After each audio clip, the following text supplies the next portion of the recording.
Welcome back. It's time for our relationship conversation. And we have Didi Edet in the building. Now, she is a certified award-winning dating coach based in Nigeria. She is with a matchmaking certification from the US since 2015. And she's been matchmaking for over 7 years, helping individuals find meaningful, in quote, meaningful connections.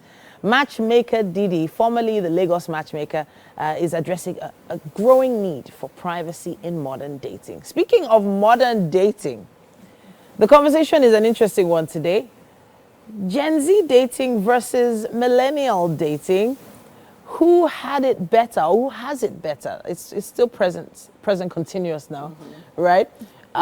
Because there's this whole, you know what, let's not even go into talking stages right now. Let's go into the actual compare and contrast Gen Z versus millennial dating in today's world. Oh yeah. So, well, obviously dating has evolved significantly over time. Yeah. Because of things like technology.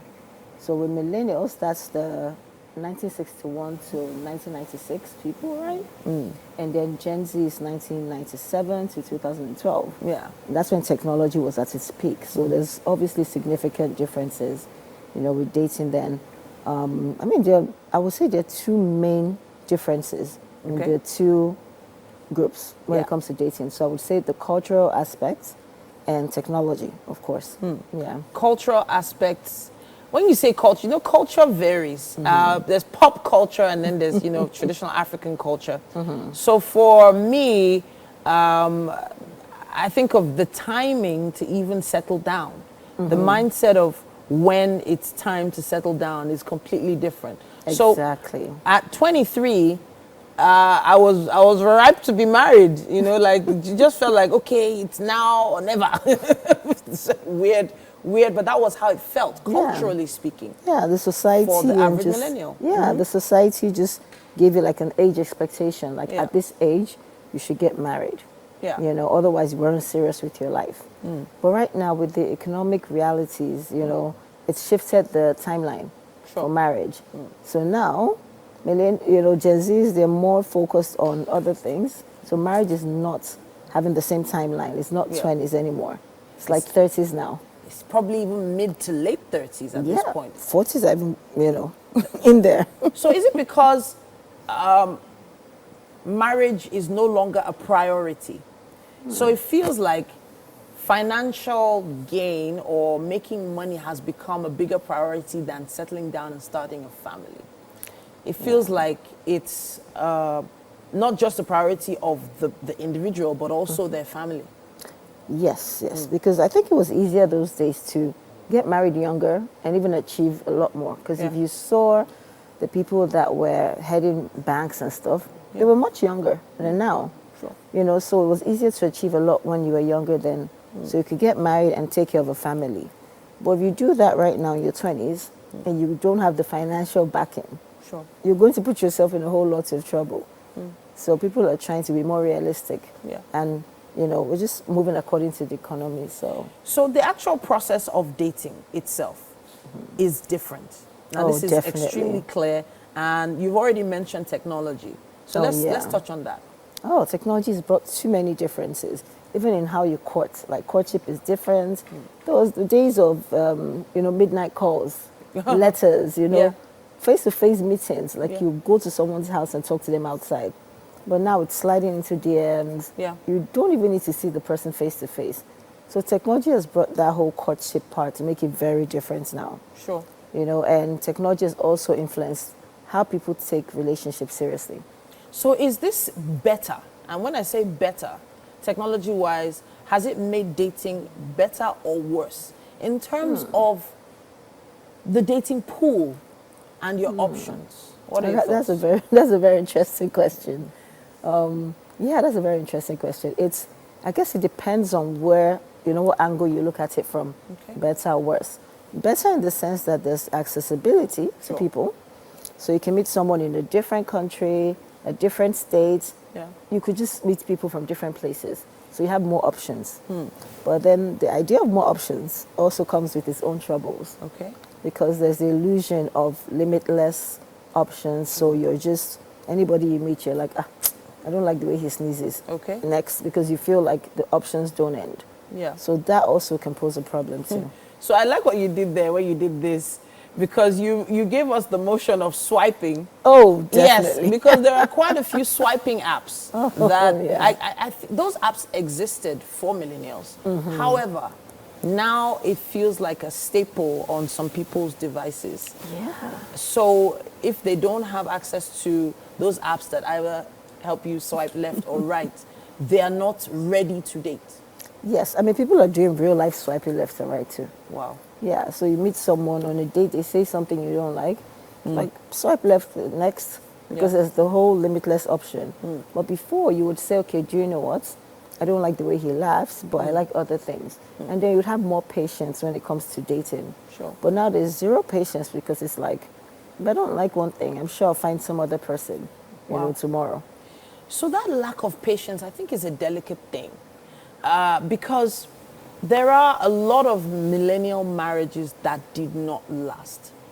They went through the motions. They sat down with family. They even turned the pounded yam and everything for, you know, the in-laws, and they did all the traditional stuff. But a lot of them are single today or divorced today. Yeah, I would say, to be honest, there's a point in time when millennial marriages or millennial relationships actually did merge with the Gen Z stuff, so with the technology part. So they also got to see that, look, I don't have to be stuck in here. The whole limitless option, like, I can have another option. I mean, with Two-Face and his wife lasted for a very long time. And then you see marriages crashing at a different period. Like, after 20 years, you're like, what happened in 20 years, you know? Sure. But then they go into the whole technology thing. There's now access to someone that maybe he would never have seen in person. But now, because of technology, Instagram, you can see her picture and talk to her, she can talk to you back, and then you're like, my wife of 20 years might not be that important. I can meet someone new. Wow. So technology still had a part in it. Wow. Even for millennials. So one thing I am a little on the fence about is this endless talking stages aspect of things. Because it feels like, okay, so talking stage for me, I didn't even understand the concept until about maybe a year ago. Talking stages was like a particular phase in dating. Talking, so not talking like this, I'm guessing chatting. I'm not sure how to break that down. But it feels like in Nollywood film or a Netflix series that just never ends because of technology. Moving to the next step becomes a challenge. Yes, yes. I think like millennials did have the whole structure. Yeah. You're dating to get married. So it was like courtship was like we go on dates, ask the important questions, and then we know we're going towards marriage. But with Gen Z and the whole technology, it's not just one person you're talking to. You have like a lot of people you're talking to. So courtship is different now. It's not even, let's not call it courtship anymore. Like you said, talking stages. So they're talking and talking and talking and seeing just where it might land. But the talking stages are not as serious as courtship was. It's not with a definition or a destination. It's just like, So the issue of, so when does talking stages end? When do you realize it's ended? So obviously I wouldn't know, but is the climax of the talking stage when maybe intimacy happens or when someone decides to visit someone's parents? What does it? When does that series end? with the Gen Z, it's a bit harder. Like, well, how long would you say your courtship was? Which is the period when you met the person till they said, I'm sure of what I want. How long would you say that lasted for? Based on experience, it was about 3 years. Yeah. So you see, it was definitely, they had like a destination in their mind. And it wasn't aligning, they would move on. Okay. But people have endless talking stages because they could leave you on the benchmark like, okay, in case I don't find somebody else, I'll come back to you. You're like my plan B. Wow. So that's why some talking stages just keep going and going. And I guess that's why people still want to keep their options open. Definitely. Goodness me. It's harder to keep your options open as a millennial because it was a smaller pool. If you try to keep your options open, you'll be caught. Wow. Because someone will be like, I know that guy. I'm talking to that guy too. But now you can talk to someone in a different country. Yeah. It's hard to get caught, basically. All right. And is there, just final question, is there a point where millennial and Gen Z dating actually mix and match? Is there any point? Very, very interesting question. It is, there's a point, but it will be difficult because with Gen Z being focused on technology, Yeah. they tend to reach out with DMs and chats and stuff. Yeah. Millennials might get to reach out with phone calls and things. And then they would look at a Gen Z as being emotionally detached because, oh, I'm calling you and you never respond. Wow. You're always just chatting. You know, while the Gen Z might look at it as too much. Interesting. You know, you're being too much, you're always calling. You're always in my space. Yeah, you should be talking, you know.